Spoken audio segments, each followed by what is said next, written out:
Happy Sunday, y'all. Hope everybody's doing well. We're gonna read before we, get into some articles today. But like I said, let's get into that one. Right? So we have St. Ambrose. There is nothing evil that saves, which perverts the mind and shackles the conscience, which is like censorship. It's kind of like what they're doing in Congress and the culture today, right? It's relevant. We have liberty is always unfinished business, the American Civil Liberties Union. And we have I have nothing to offer but blood, toil, tears, and sweat. Good old Winston Churchill. You know how it goes. Alright.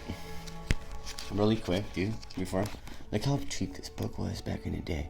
75 cents and you got this book. Isn't that crazy? Look how much this one was. Look.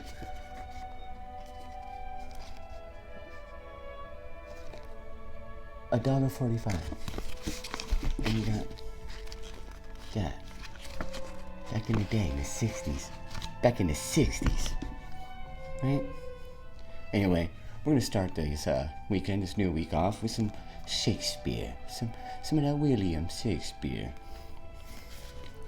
The lunatic, the lover, and the poet. The lunatic, the lover, and the poet are of imagination, all compact. One sees more devils than vast hell can hold. That is the madman, the lover, all as frantic, sees Helen's beauty on a brow of Egypt. The poet's eye in a fine frenzy rolling, doth glance from heaven to earth, from earth to heaven. And as imagination bodies forth the forms of things unknown, the poet's pen turns them to shapes and gives them to airy nothing, a local habitation and a name. All the world's a stage. All the world's a stage, and all the men and women merely players. They have their exits and their entrances. And one man his time plays many parts, his act being 7 ages.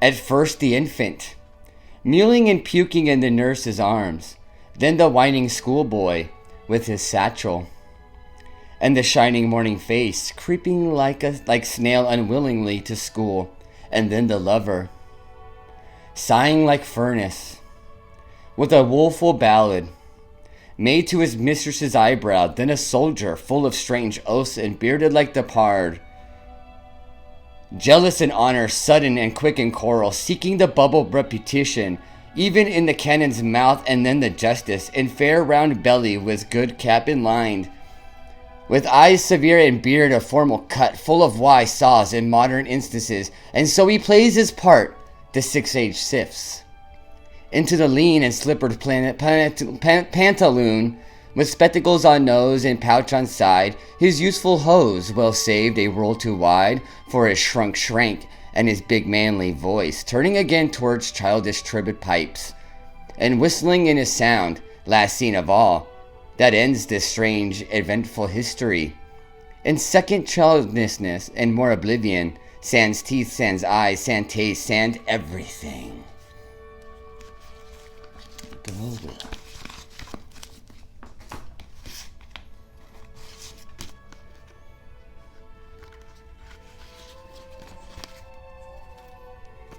William Ernest Henley, right? Invictus. Out of the night that covers me, black as the pit from pole to pole, I think whatever gods may be for my unconquerable soul. In the fell clutch of circumstance, I have not winced nor cried aloud. Under the bludgeonings of chance, my head is bloody but unbowed. Beyond this place of wrath and tears looms but the horror of the shade, yet the menace of the years finds and shall find me unafraid. It matters not how straight the gate, how charged with punishments the scroll. I am the master of my fate. I am the captain of my soul. Uplifting. This one's pretty interesting. I think this one's pretty cool. This is John Davidson. Alright guys, John Davidson. 30 bob a week. I couldn't touch a step and turn a screw, and set the blooming world at work for me.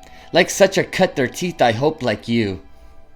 On the handle of a skeleton gold key, I cut mine a leak, which I eat every week. I'm a clerk at 30 bob, as you can see. But I don't allow its luck and all a toss. There's no such thing as being starred and crossed. It's just the power of some to be a boss, and the belly power of others to be bossed. I face the music, sir. You bet I am a cur. Strike me luckily if I don't believe I'm lost. For like a mole I journey in the dark, a traveling along the underground. From my pillared halls, a broad suburban park, to come the daily dull official round, and come home again at night with my pipe all light. A scheming how to count 10 bob a pound, and it's often very cold and very wet. And my missus stitches towels for a hunks, and the pillared halls is half of it to let. 3 rooms about the size of traveling trunks, as we cough my wife and I to discolate a sigh when the noisy little kids are in their bunks. But you never hear her do a growl or whine, for she's made of flint and roses, very odd. And I've got to cut my meaning rather fine, or I'd blubber, for I'm made of greens and sod. So perhaps we're in hell for all that I can tell, and lost and damned and served up hot to God. I ain't blaspheming, Mr. Silver Tongue. I'm saying things a bit beyond your art. Of all the rummy starts you've ever sprung, 30 bobs a week the rummiest start, with your science and your books and your theories about spooks. Did you ever hear of looking in your heart? I didn't mean your pocket, mister. No. I didn't mean that having children and a wife, with 30 bob on which to come and go. Isn't dancing to the tabor and the fife? When it doesn't make you drink, by heaven, it makes you think and notice curious items about life. I step into my heart, and there I meet a God Almighty devil singing small. Who would like to shout and whistle in the street and squelch the passers flat against the wall? If the whole world was a cake and he had the power to take, he would take it, ask for more, and eat it all. And I meet a sort of simpleton beside, the kind of life that is always giving beans. With 30 bob a week to keep a bride, he fell in love and married in his teens. At 30 bob he's stuck, but he knows he isn't luck. He knows the seas are deeper than tureens. And the God Almighty devil and the fool that met me in the high street on the strike, when I walk about my heart a gathering wool, are my good and evil angels, if you like, and both of them together in every kind of weather ride me like a double-seated bike. That's a rough a bit, it needs its meaning curled, but I have a hauled hot un in my mind, a most injurious notion of the world that leaves you lighting arithmetic behind. I give it a glance when I say there ain't no chance for nothing of the lucky lottery kind. And if it's this way I make it out to be, no fathers, mothers, countries, climates, none. Not Adam was responsible for me, nor society, nor systems, nary one. A little sipping seed I woke, I did indeed, 1,000,000 years before the blooming sun.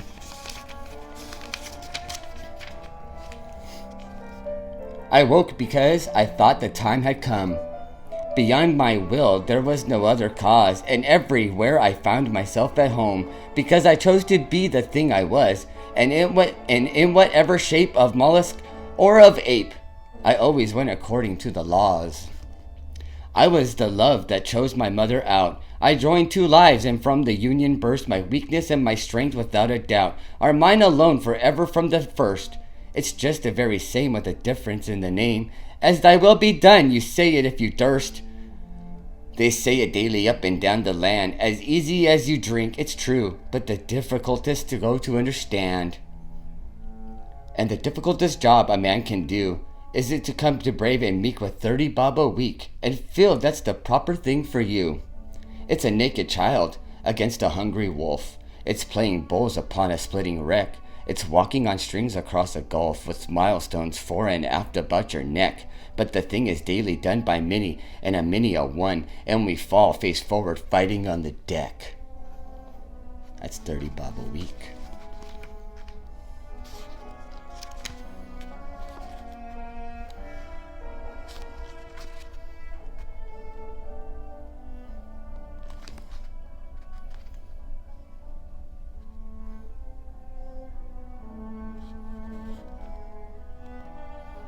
Emily Dickinson. The sky is low, the clouds are mean. The sky is low, the clouds are mean. A traveling flake of snow across a barn or through a rut debates if it will go. A narrow wind complains all day. How someone treated him, nature like us, is sometimes caught without her diadem. And I hope you guys have a great one, man. And remember, this is the start of a new week. Make it a good one. It's all up to you. Like Jeff Goldblum says, change your apartment, change your world. I recoin that and I say change your perception, change your world, y'all. Get with it. Maybe I'll give you another one real quick of Emily Dickinson, okay? Before I got my eye put out, I liked as well to see as other creatures that have eyes and know no other way. But were it told to me today that I might have the sky for mine, I tell you, my heart would split for size of me. The meadow's mine, the mountain's mine, all four are stintless stars, as much of noon as I could take between my finite eyes, the motions of dipping birds, the lighting joining road, for mine to look as when I like, the news would strike me dead. So a safer guess, with just my soul upon the window pane, where other creatures put their eyes, encases of the sun.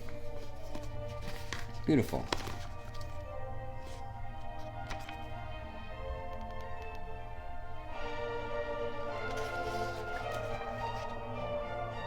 Dante Gabriel Rossetti. Italian. A superscription. Look in my face, my name is might have been. I'm also called no more, too late, farewell. Unto thine ear I hold a dead sea shell. Cast up thy life's foam-fetid feet between. Unto thine eyes the glass that is seen, which had life's form and love. But by my spell is now a shaken shadow intolerable of ultimate things unuttered. The frail screen marked me how still I am, but should there dart one moment through my soul the soft surprise of that winged peace which lulls the breath of sighs, then shalt thou see me smile and turn apart the vices to mine, ambush at thy heart sleepless with cold commemorative eyes. I think that's beautiful.